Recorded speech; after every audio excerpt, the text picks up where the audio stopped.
Welcome to episode 393 of the Barcelona podcast, brought to you by the Blue Wire Podcast Network. I'm Dan Hilton, and I'd like to welcome to the show for the first time, Barça Spaces. Very much like the purist last week, I'm letting him decide when he wants to reveal his name and his face on his own terms. But due to the fact that we got to know each other through Barça Spaces, aka on Twitter Spaces, I feel like we probably should have just done the show there, then recorded it and popped it up here. But because this is on YouTube now, the full show, because this is in audio format, I want it to be as crisp and perfect as I needed it to be. So I didn't just want the Twitter audio to take control. So Barça Spaces, again, this is all on you to reveal your face and your name later on. But thanks so much for joining the show. Thank you very much. I'm really happy to be here. So just explain to me, again, you're a little bit, quote unquote, new on the Barca community scene, but it seemed like there was a need on, especially obviously Twitter, on Twitter for what you've done.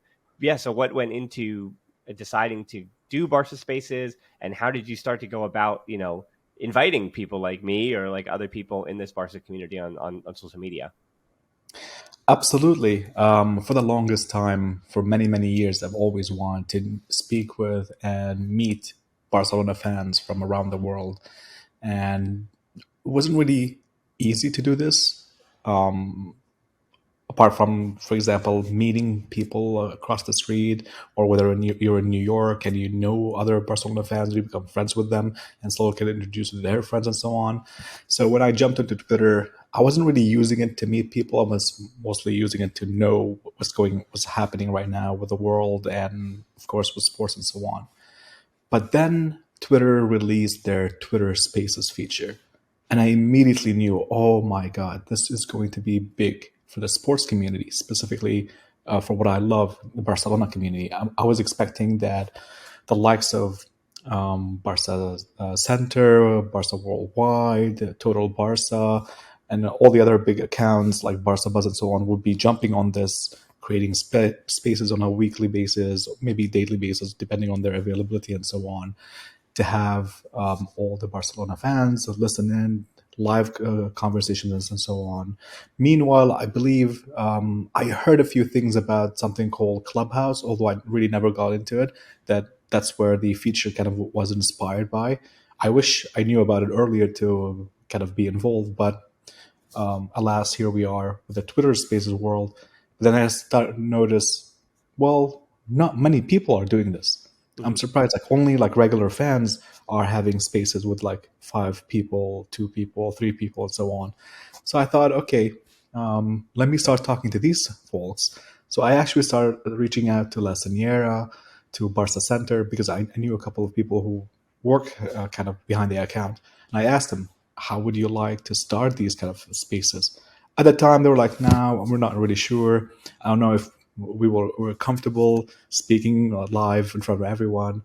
So I was a little bit disappointed. So I thought, okay, if no one's going to do it, I might as well start doing it. So I looked on Twitter. Somehow Barça Spaces was available, reserved it, and started. At the very beginning, I remember it was just me and 2 other people. Slowly, people were finding about us through searches and other tweets and so on. So slowly we started having more and more and more. And suddenly we started reaching to like hundreds. And that's when random kind of popular accounts started to show up. And that's where the kind of accounts started to get more and more attention, which is what I'm happy to hear. I'm really happy with that. That's how I met Neil, Barcalev, Kevin, and many wonderful people, and start to see opportunities for more bigger kind of spaces. Originally, I thought, okay, we'll just have spaces before and after the match. And then I started to see that there was a desire and need. Oh, we want to know more about the people behind the accounts. Oh, that's brilliant. So I think I remember interviewing Rafael, and that was a kind of a record for me. Like we had like 2,000 people listen in to it, and like, wow, people really care about these things. We had wonderful conversations with Rafael at the time, the Bartomeu era, the things that he knew about what was going on behind the scenes and how he was upset about it, things that a lot of people did not know about. So that was really eye-opening, very educational. And then slowly started talking to new people. And then Neil came on one of my Twitter Spaces, and that also brought a lot more people. And then that's how kind of we grew. I'm really happy with the growth. I really never cared about the followers, but I just want to talk to people. I just really want to meet new, wonderful, smart people to learn from, and that's how eventually we came up with the idea. What if at some important times we bring in the big accounts to discuss random things? And that's how I met you. I met the Purist. I met a few wonderful people. We had a wonderful kind of roundtable discussion, which was awesome. So hopefully we'll continue to do this more and more often. Yeah, I mean, the names you're saying, I mean, you're using first names, but by and large, almost every name that you said have been on this podcast at some point. So yes, Yeah. I was destined to be in the Barcelona Spaces at some point, just because this is the audio formats and all that stuff. But all right, so we actually do have to actually talk about Barcelona today and talk Of about course. on this show here. So where we begin, we're going to do Elche later. It feels a bit dated already, even though it's only been less than 48 hours since the match happened. But we're going to hit some of the main points for that. Again, not too much to talk about of a 3-1, just a dominant win against Elche, who were down to 10 men after the first less than 20 minutes. So it was kind of already decided that thing was done and dusted, but a few talking points there. Before that, though, one of the players who did not feature in that game because he's only played the season against Victoria Pilsen and Cadiz this season is Gerard Pique. And the big question was posed by Sport, which means maybe somebody at the club urged somebody at Sport to release this article. It's usually what we're saying when it comes to Mundo Deportivo or Sport, that there's a reason why some big breaking story that's really an opinion piece, will Pique retire or should he retire? Why is that being released now? XYZ, right? And I think that it's aligning with the report, with the claim that, and it seems like the website that I'm trusting too, Capology, that goes over the salary. The claim is that Pique earns 52 million euros this coming season, or this season, which at Barcelona is the highest salary at the club, also the highest in the Liga in totality, one of the highest in world football. And believe it or not, Pique's 52 is somehow even way more than De Jong's 37.5, Busquets' 37, Alba's 20.8, and the 20 million for Umtiti, which is a whole different thing. Even with him being on loan, Barcelona is still paying that number. And this was in a report also released about the budget for 2023-24. We're talking about whether or not there's future salary limit issues for Barcelona, and whether or not they run the whole risk. So what's the point of this? Whether or not they run the whole risk of the whole debacle about the salary limit. Remember when it came down to 97 million last season and Barcelona a whole bit of trouble trying to register players. And now this season it's in the 600s. And yet Barcelona still were struggling to the final day with a 600 million euro salary limit to register their entire team. That's what we're talking about with how high these wages are. And so obviously when you're looking ahead at the budget they're trying to set and the salary limit for next year they're trying to set, the short version is that with several things at play, like playing in Montjuic next season, and they also have to pay a rental fee apparently to that stadium. I think that that's what I've seen, because during the stadium renovations they'll be playing in Montjuic, and then again having those big salary numbers on the books. Again, if they cannot move anybody, then the salary limit will come down, which would make it hard for them to not only sign players, but to even to fit the players they currently have under next year's salary limit. So right. So when all is done and dusted, I know I'm about to throw to you the easy part of it, and that's that should Pique or will Pique or can Pique retire at this point, or what his timeline should be. And that's going to be based on sporting stuff. That's going to be based on Pique the person. But realistically, again, this information popped off just to start this topic because he makes 52 million a year, which is just crippling for whatever the club wants to do next season. Whatever FIFA manager or whatever football manager player you want to find on social media, or try to watch more video. I mean, again, I'm trying to watch compilations of players, but it does not matter a gosh darn bit at this point. They're not going to be able to afford anybody unless they can get Pique off their books. Starting with Pique. There's other players too, but starting with Pique. Correct me if I'm wrong. Is Pique's contract ending in 24 or 25? It's 2025, I believe. Let me just double check. Wow. Yeah, Okay. just check this one. That it is 2024. Actually, it's 2 years. Oh. Young is 4 years, 26. Okay. This is at 2023, as we know, so he'll be done this year. And then Albas is still a 2-year deal, so he still is 2024. So, should Pique retire? or should he leave, or should he stay? It's a really difficult question because it really depends on how much he values the club and how much he values his career, how much he values his ability to play. If you asked me that question last season, I would have told you, no, I don't think Pique would be retiring, especially that Xavi counted on him and played him a lot of the games, a lot of the important games last season. But now it's been quite interesting. There's a complete change in the type of prioritization on who plays and who doesn't play. Looking at PK, we brought Kunde, we brought Christensen. Araujo is now emerging as a very reliable defender. I would I say think I think healthy even more so than reliable as far as like yes, how we categorize Araujo. Araujo was never healthy last year, and so a healthy Araujo is a difference. absolutely, yeah, touche. So with the availability of wonderful, reliable kind of defenders, I can definitely understand why Xavi is finally deciding. You know what? I'm going to bench Peak in and play players who can do a lot more for me, kind of better skilled, healthier, more reliable, and so on. Same thing with Alba as well. If you asked me last season, I thought, oh, no way. Alba will continue to play because Xavi continues to trust him. And that's why I was very, very disappointed when the preseason Balde continued to play and he was doing really, really well. And then the first game of the season, Xavi decided to start Alba. I know that started a whole kind of storm of political and kind of dramatic response from the fans, from the board, and everyone.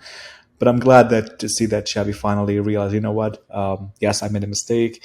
I should have rewarded Balde for his wonderful performances by having him start in the season and so on. After all, he keeps bragging about his merit-based system. So yeah. Now, whether or not it makes sense to have them leave the club, absolutely. When it comes to the finances of it, at their age, to what they contribute to us on the pitch, 50 million a year is way, way too much. Not That's not something that you pay kind of a bench player, to be honest. Plus, no one could justify 50 million a year apart for Messi because of all the things that he brings, apart from performances on the pitch, the sponsorships, the money, the attention, all that stuff. Pique does not generate that much, but I understand it's not necessarily his fault. It was the fault of the man who shall not be mentioned on this on this podcast, who gave him a contract like that. He made a lot of mistakes. I understand why that president decided to give out these kind of contracts. Like, from one perspective, he thought, oh, the bigger the contracts I give to the players, the bigger I can claim their valuation is, the bigger the finances will look lovelier at the end of the day. It's a risky move, and if it weren't for the pandemic, we might not have ever found out about this, to be honest. Well, I mean, even though talking about the names about Bartomeu and things, I always bring up when we're speaking about De Jong or whoever that we should bring up Bartomeu because, again, I think so much, especially with Titi's renewal and all that stuff, like so much ire is put on the players and decisions they're making. But again, they signed the Yep. dotted line for these contracts that, in theory, was built on a revenue that was supposed to be 1 billion, and it was Yep. malpractice when it was signed prior to a pandemic, even right, and Yep. all the pandemic losses and things like that. So yeah, financially, like these were always contracts that were going to blow up in their face. And again, it was based on a salary structure where Messi is making what he's making. So you're saying, oh, a team is 11 players, so therefore other players must be built on a Messi salary structure, not on an actual healthy wage structure. Yep. And so yeah, that's a big thing. I think though there is splitting hairs here between Pique and Alba because Alba at 33, you kind of wonder what more he could possibly provide to you. And I wonder how long his career still has left. Yep. He turns 34 in March, so I'd say Alba probably has 2 or 3 more seasons to be useful in the top flight somewhere. Yep. PK is 35 going on 36. Yep. And the question about PK and why I think, again, you're seeing the articles about him and you're not, I mean, Busquets, he makes what he makes, but I don't think he's on the radar right now because even of what he right? Even if you're saying, "Oh, Barca can't win a Champions League with Busquets starting," I'm putting quotes around that. But even if Busquets can't win, Barca can't win a Champions League with Busquets starting, like, yeah, fair question that we're trying to dissect and figure out that he needs to be replaced eventually, sure. And Yep. financially, 37 million is too much. But like, what Busquets rather still provides you on the field at a really, really top level club, like a team that is going to be fighting for La Liga, and Busquets is an instant starter, like Yep. that tells you what quality he still has. And yes, as you said, Pique was Barca's best defender last season, but a lot does change in a few months. And I Yep. also want to remind you that even being Barca's best defender, he was often injured last year, Yep. and those knee injuries in particular, just after Titi, those knee injuries not heal. You don't wake up and feel better, right? I think, not to show my age, but I'm getting to the point now. I asked my wife. I was doing a lot of physical stuff, and people follow me on other stuff, and so I was waking up, and the outside of my knee was hurting. I've never had knee problems, whatever. And my wife just says, "Well, you're post 30, of course. Like, that's what happens. You just wake up, and then something hurts, and then you start to Yep. walk around, and it stops hurting anymore." So it's kind of where we're at. And I can't imagine that Pique, who's had tons of knee injuries, I can't imagine that pain goes away throughout a day. And I think what's also going into this, there's multiple factors here. That Pique has previously insisted, especially after the Bayern Munich match that we don't talk about here, that Yep. if he's no longer wanted at Barcelona, is kind of what he said, that he would call it a day. But really, when the time had passed him, and again, now he's got four players ahead of him on the queue, that being Araujo, Garcia, Christensen, and Koundé. You could argue that Marcos Alonso, who can play left center back, where Pique plays occasionally, is ahead of him on the queue. And looking down at Barca Athletic, I know he's young, but Chadi Riyad is already looking pretty good. Just good, confident young player who's going to deserve a few extra Copa del Rey minutes this year, and is already proven to be Barca Athletics one of their most important and influential and protagonistic players. So there's depth there at the fifth or sixth center back spots in the academy as well. So I think the idea that Barca is hoping he hangs up his boots, the pressure, and I will tell you this, that this could get ugly if the club is trying to, through the media, pressure him, because his off the field stuff, and this is the final part of this, the off the field stuff really hurt his reputation. We already know that El Presidente eventually wants to be president of Barcelona in the future and all this stuff, right? But obviously what happened with him personally and Shakira and the new woman in the picture, that stuff, unfortunately, like, it affects the player's public image. Him in his dealings in the Davis Cup, or was it the Davis Cup, and traveling mid-season the last few seasons, or tennis, which he has a fiscal stake in, and the money that Pique has that's going different places. And I think the thing he needs to look at too is being president of Andorra FC, who are now in the second division. If anything, like, I think the play for him isn't having anything to do with football, which means he should retire. But I think his play is that if I remain a part of Barcelona, we do a little bit of winning. They see me as just a leader around, which I don't know how they're going to do that if he makes 52 million euros. Like, the fans are just going to keep bringing that up. But I think his belief is that, they're going to see me as part of this team, as part of this really, I want to be a part of Barca as they reach the top again, so that really he could use that in the future to say, hey, here's my credentials. I know the whole Shakira thing, but you're not electing a president of Barcelona based on his relationship with a one of the most magnanimous pop stars in the world. But you're not basing a football presidency on that. You're basing it on, hey, I was president of FC Andorra and saw them make revenue hand over foot and took them to new heights. And I'm a legend of Barcelona, which again is to be the most important factor for why people vote for him. Yep. And I also was, again, part of those last glory years, right? I helped get us back to that level. And the only thing is, like, is he going to step aside as a player when he needs to? But I don't know if that's going to matter in presidency. So I'm trying to figure out his campaign more than I am even like trying to figure out why he, for sporting reasons, would retire. So you brought wonderful points. So in my opinion, if it was up to me, he would retire, he would leave, he would focus on his business. Because quite honestly, he's a very business-driven person, and he's been focused on his businesses at the companies and all the media and all the things that he wants to do for quite some time. Even during the Valverde era, as you mentioned, sometimes he would skip training, he would come late in because he was busy doing work, traveling, showing his face around for other promotional purposes, blah, blah, blah, all that stuff. He had so much power that he would be able to get away with it. And unfortunately, Valverde didn't really punish him. He would just show up later. You know what? You're starting today. Congratulations, Pique. And then he would continue. It really set the wrong attitude within the club, within the team. Like, I didn't really feel the kids had someone to look up to. Like someone would show up late and still get minutes. Not something I admired. But all this happened already. We're where we are right now, with all the drama, as you mentioned, with all the horrible media surrounding him. I think he should take a vacation, retire, leave Barcelona, or go on to hiding or somewhere, focus on his businesses, reset his mindset, all the things that are surrounding him, let the drama die off, move on, and then continue to focus on the footballing aspects of things again later on with a healthier mindset, healthier mentality side, and maybe come back again, as you mentioned, try to become president of FC Barcelona, which is what seems to be his dream. From my perspective, he will only be successful at becoming Barcelona's president if he helps the club today, if he waives his wages, or at least part of it. Because when he runs for president, the first thing people will ask him to doubt him, where were you when we needed you the most? When the club was in dying need of support financially, and they will say, "Hey, Laporta asked him multiple times to help the club, and he said no, no, no, and no." They will bring all that up again, and if he doesn't do something about it today to help his case, I don't think he will ever become Barcelona president, to be honest. But that's assuming that's what he wants. I'm not really sure. It seems like that's the assumption that people have.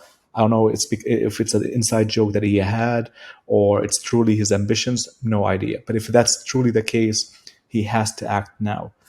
Because as you said, he did say after that Bayern game, he said, if I'm no longer needed, I will be the first person to leave.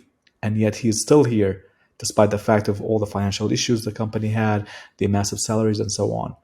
So it'll be interesting to see what he does. In my opinion, for his sake and his career and so on, he should do what Puyol did, what Xavi did, what Iniesta did: walk away when they were no longer really needed, when they were like mostly like bench players, and give up the remaining salary of their contracts, which scored massive points with the fans, massive points, to the point that the club always welcomed them back, like as ambassadors, as they still to this day play some sort of role within the club, and I think it would definitely help him for the future if he does the same thing.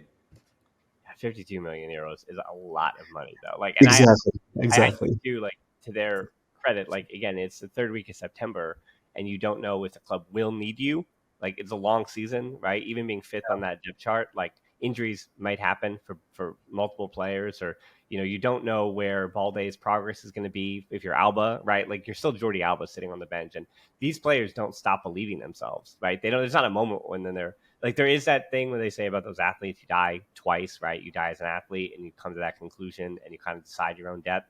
And then obviously as a person, right? And then, but for a lot of these Pique and Alba, like, I mean, Alba especially, like, what a quick turnaround this was, right? Like, his metrics were still offensively top 5 in world football and Yeah. like all those different percentiles. He was a 98th percentile in like all these different XG and all those advanced stats that bore people. Like, he was top 5 in the world in all of those metrics, right? And so he didn't do anything to change. Like, he still stinks at defending, right? But that's all he did. He just got a year older or had one off season, and all of a sudden now here's this 18 going on 19-year-old coming for your job, and bringing in Marcos Alonso on a 1-year deal.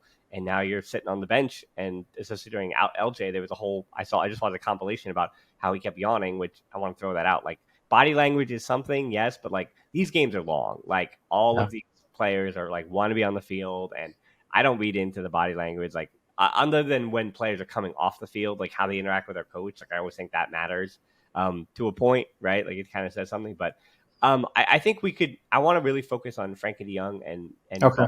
two of the big talking points coming out of Elche. And what I want to start with is with Balde, because kind of transitions perfectly from that conversation. If you're PK, I think you're a bit surprised at the progress that Eric Garcia has made, right? Like, if you watch any Sevilla last year, you're like, oh, Jules Koundé is coming for my job. Like, that's not going to work out. If Araujo stayed healthy, PK knew in training, like, if this guy stays healthy, I'm losing minutes. And Christensen coming on a free, again, Chris has been solid. He's just been good. Like, that's all he's been. He's been solid. He hasn't made mistakes. We saw against Bayern Munich, like, very hard to particularly blame him for things. And in what he has done, quote unquote, wrong, it seems to be chemistry issues, communication issues for a back line that is just playing each other for the first time and are still a month into that process. So I want to remind people too that back lines take time to gel and figure things out. And so Christensen, I think the verdict for him will come at the end of the season, and I'm kind of willing to push that down.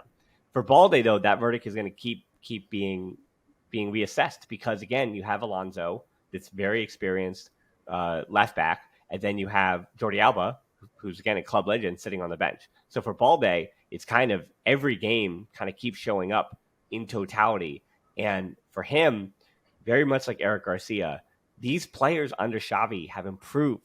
Pedri, Gavi, Balde, Garcia. These aren't just big names. Like, these are players that I looked at them in one light, in one way, and you look at them today, right now, and you go, oh, they're all. I mean, not that Pedri wasn't ever a useful player in Barcelona. He's kind of the exception there, and then Gavi kind of came as what he was, and we're going to see more and more from him. But in the case of Balde and Garcia, I saw one thing last season, and I'm seeing an entirely different thing this year.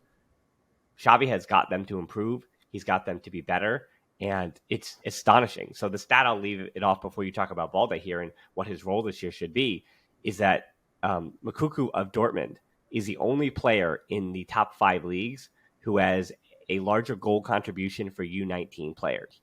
As in all players who are U19 in the top 5 leagues. You'd think, I was surprised as too, right? Because of Ligue 1. Wow. Ligue 1 is playing teenagers left and right. The Bundesliga has a reputation of playing teenagers left and right. And I mean, there are teams around Spain that, because of salary issues, are needing to play their youth academy players, right? And yet it's Alejandro Balde who's in a 3-way race for that left back spot at FC Barcelona is the one top of that list other than Moukoko with his 3 assists. Again, it's early days. 3 assists is not like the end of the world. One player can do that in one game. But still, the point is that you'd think that, oh, how is he not? His final product isn't good enough or what have you. But yet his final product statistically has been better than almost every other U19 player playing. Like, a reminder that young players don't really contribute the final goal contributions. Absolutely. This makes me very happy to be a Barcelona fan. Can you imagine how bad of a footballing kind of situation we would be in if we did not have La Masia? Just when we thought Bartomeu killed the club, we got lucky to find out the Gavis, the Baldes, and the returning of Garcia to kind of help fix and save the club from that disaster.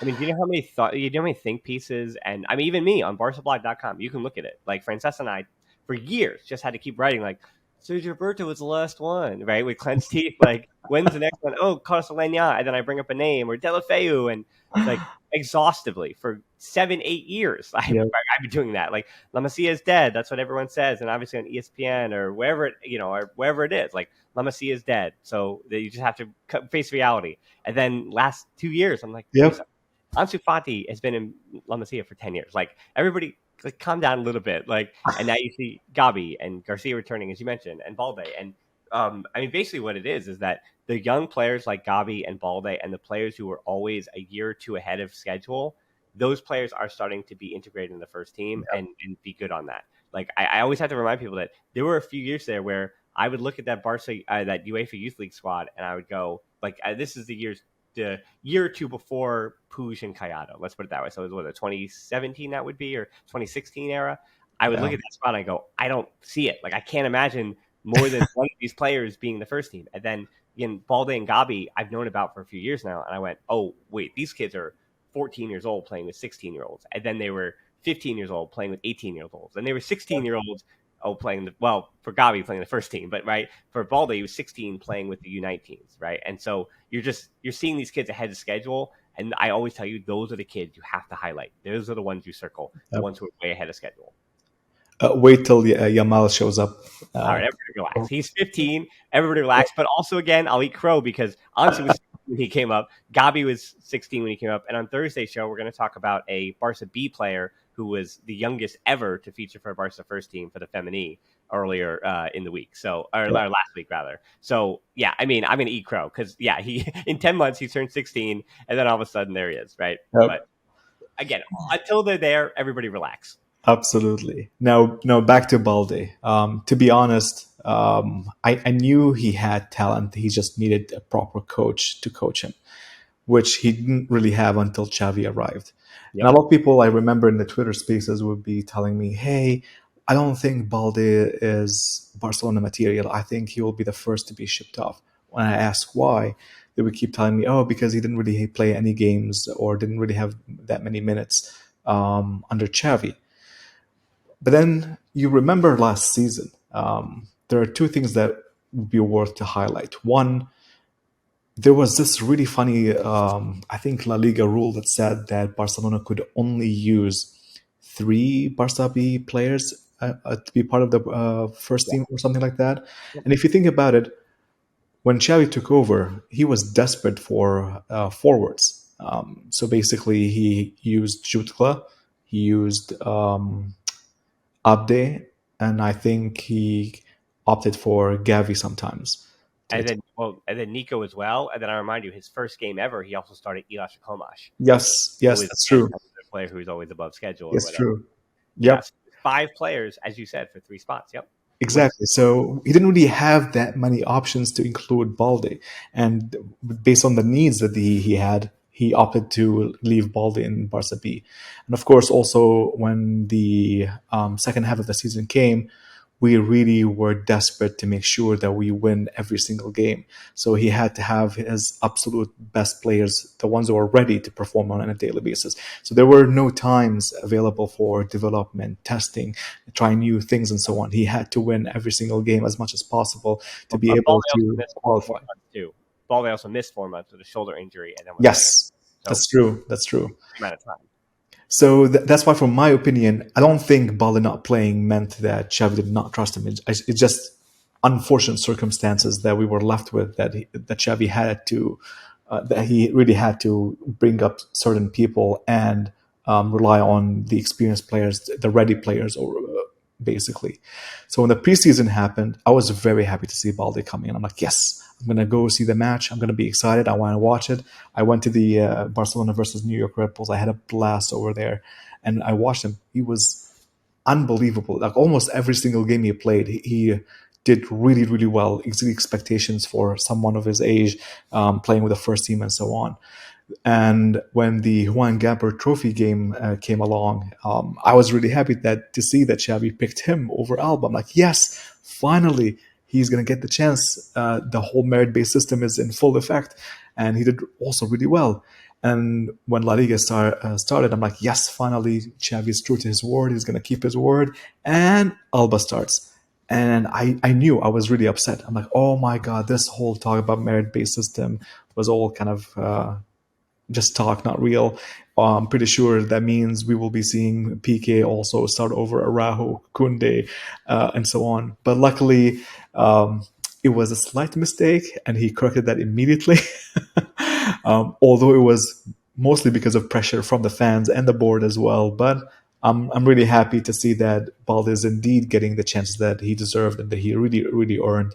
And I'm hoping that he continues to fight for his spot and prove to Xavi and the rest of the team, also the fans, that he deserves to be in the first team. And so far, he has not really disappointed. The only thing that surprised me was when Xavi kind of started Alonso over him against Bayern. I'm not going to complain too much about that because Alonso, at the end of the day, did really well.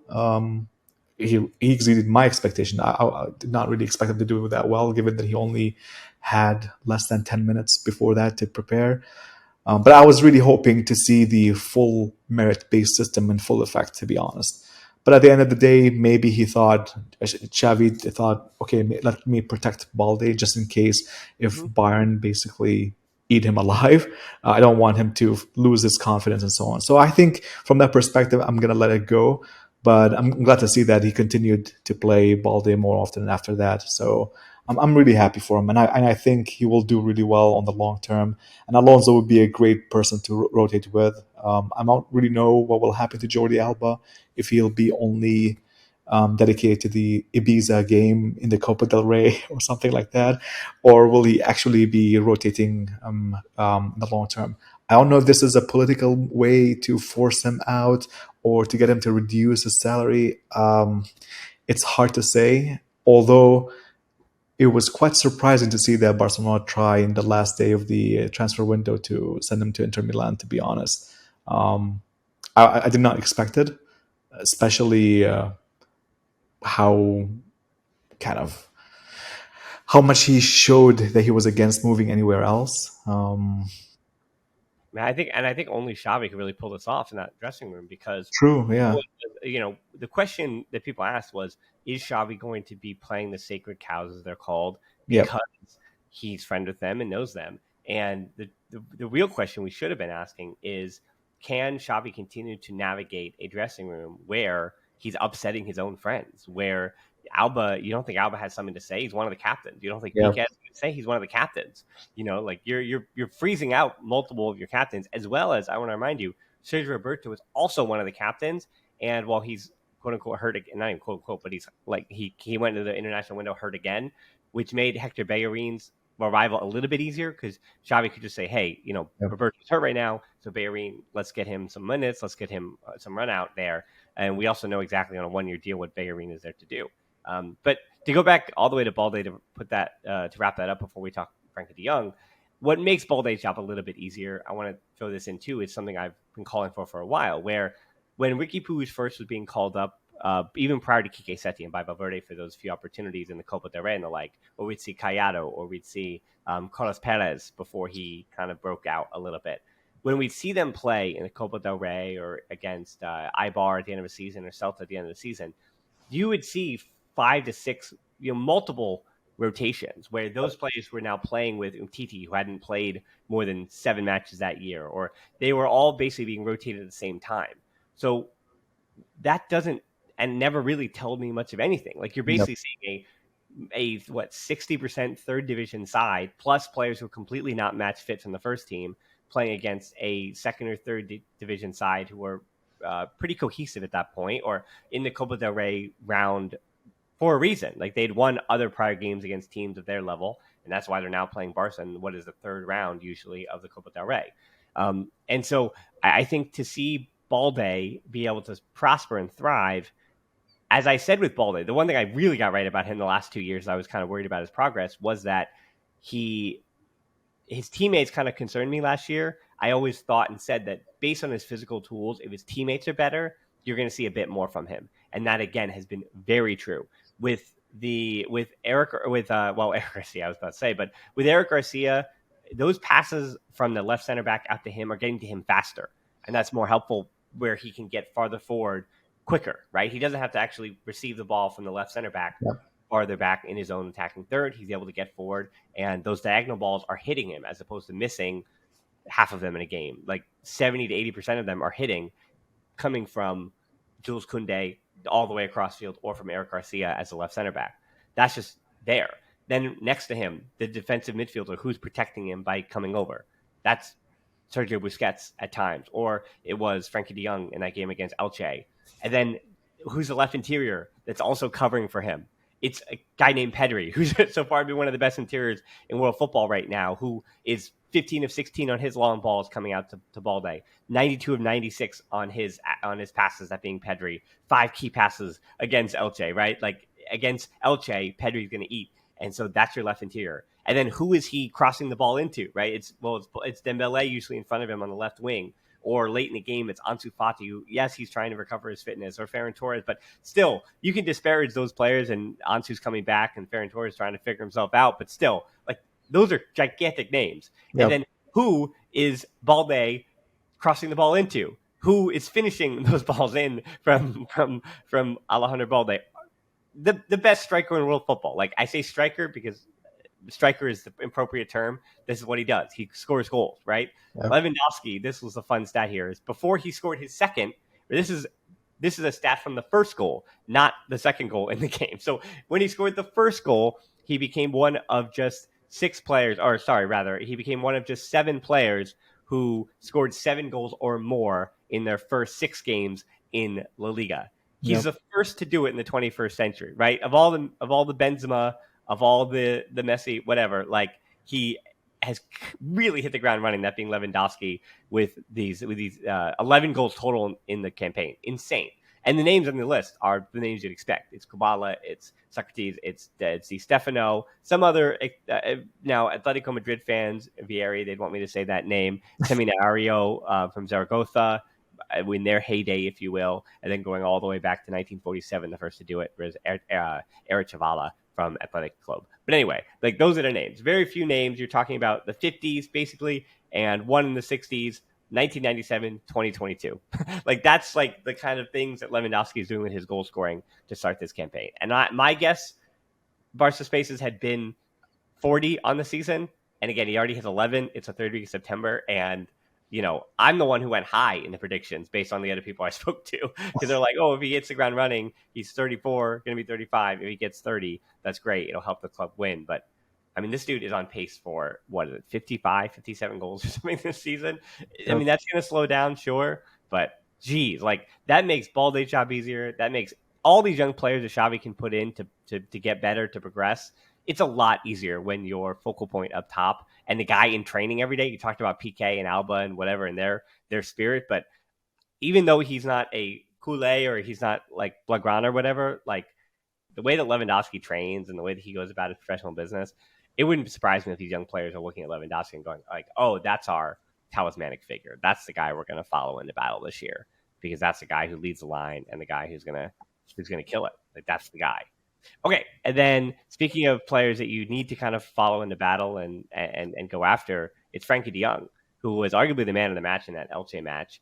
And it seems to me, Barça Spaces, that a rotation of Busquets when it matters and de Jong against the other 30% of the Liga teams as the pivot, and then de Jong plays an interior with Gabi and with Kessié and then with de Jong. It seems to me like that's going to be his role this year. Can you hear me? Yeah, you can't hear me? No, I can, yeah. So I think it's really difficult. I think Frenkie de Jong is a really good player. However, people will continue to criticize him mostly because they know how much he makes. So he will have to perform close to perfectness for people to acknowledge his abilities and contributions to the team. With that said, I'm not really sure he is the Busquets replacement, to be honest. As a lone pivot, I don't think so. I believe also Ten Hag, his ex-coach from Ajax, mentioned that to be able to unlock Frenkie, to be able to benefit from Frenkie, you need him to be free, to be able to carry the ball, bring it all the way from the back, run with it, and dictate the game a bit forward, closer to the pitch, to be able to pass, shoot, do something creative, and so on. If you let Frenkie run around on the pitch, then you leave this massive space behind you. So a simple counterattack will cause disasters. So, which is why in a lot of the Twitter spaces, everyone keeps saying the same kind of thing. What if Frenkie and Kessié play a double pivot? When Frenkie jumps up, Kessié goes back. When Kessié jumps up, Frenkie goes back, and so on and so on. It's an interesting idea. I just don't know if Xavi would use that or would like that, mostly because it doesn't seem to suit his style of play or his formation or his tactics. But maybe like once in a while he'll try it, depending on the opponent. It'll be I'd really like to see how they perform together as a double pivot, both Frenkie and Kessié. But I still am not sold on Frenkie being a single pivot or the Busquets replacement. I think his abilities, his style of play is slightly different, or it could be regarded as very, very different. Which is why I believe that Barcelona will go into the summer and spend big on replacing Busquets with probably, I think the two rumored ones so far are Ruben Neves. My apologies. Ruben Neves or Martin Zubimendi. And I'm assuming they will bring back Nico to be that kind of understudy, that backup to that role. So yeah, that's kind of how I feel about the Frenkie situation, and I wish he also will help out the club by reducing his salary, but that's probably a conversation for another day. Yeah, I think the only other talking point from Elche here that we didn't really hit was that Memphis got the start, and Xavi is fully willing to rotate players. We saw it, and I really enjoyed the rotation so far this year. Like it's rotation, Yep. not for rotation's sake, to make sure that Busquets isn't playing every minute of every game like he did last year. Again, he was first in minutes last year, but now he's ninth overall. That's being Busquets. And Pedri right now is third in total minutes behind Ter Stegen and Lewandowski. So I'd like to see him rotated just a little bit more. But that said, again, Ansu and Ferran Torres, Xavi has the ability to kind of bring them along and kind of get them figuring things out again while also starting Memphis in a match against Elche and still getting 3 points. Again, I'll continue to reiterate this and bang the drum that the gap in the Liga between the top two and everybody else is just huge this year, to the point where Xavi is going to have that quote unquote luxury to be able to. I mean, you have a player like Memphis Depay, who would be the best player on 98% of teams in world football. And so you have the ability to start him in a game and say, Yep. hey, what can you give us? What can you give us? Anyway, speaking of what can you give us, Barca Spaces, you gave us more than enough time today. So I want to thank you for joining the show. And I mean, I was going to say plug it, but that's it. Like, it's Barca Spaces. It's going to be down in the show notes. And I recommend everybody to give you a follow so you get the alerts as to when you're going to be popping in. And that's basically, if you want to know who's going to be on the show the next few weeks or whatever, generally it just pop into those spaces and you're going to find a name or two that you're going to see. So I'm already in talks with some of the people that have been in your spaces while I was in there that I never met. And so the purist, we talked in the spaces, then we talked on here. So our space has been invaluable for me as well. So I want to thank you for that. Thank you. You're always welcome on my spaces. Thanks. I appreciate that so much. So I also want to thank you, the listeners, for tuning in the show, Twitter and Instagram. While you're on Twitter, also pop into us at the Barcelona Pod, at HeldenD13 for me. Close Facebook group, that's the Barcelona Podcast. We have a match thread in there that is new and improved, a little more organized this year. So commiserate your emotions with the other fans that way. And then Patreon is how we keep making these shows. YouTube is obviously we can find these shows, as well as the match reviews and all the additional content. And then we also have, again, the way that being on Patreon, the way to watch these shows without the ads. So most importantly, thanks so much for listening to the Barcelona Podcast. Until next time, we'll talk to you soon. And Forza Barca.